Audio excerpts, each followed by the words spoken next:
Bună seara, copii, și bine v-am regăsit! În această seară, de 25 ianuarie, o să vă citesc fabula Furnicarul și șoarecele. Un furnicar râdea de un șoricel care trecea prin pădure. "De ce râzi de mine?" întrebă șoricelul. "Ești atât de mititel încât te pot strivi, de aceea râd." Mai târziu, șoricelul auzi niște țipete. Furnicarul era urmărit de către un elefant furios.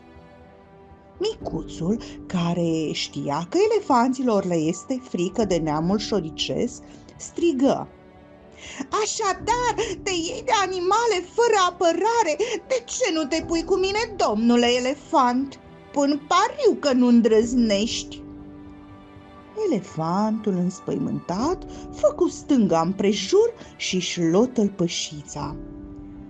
Furnicarul se rușină că îl subapreciase pe șoricel și își ceru scuze.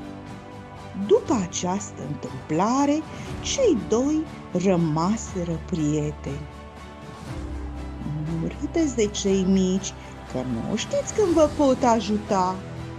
Noapte bună, dragii mei copii!"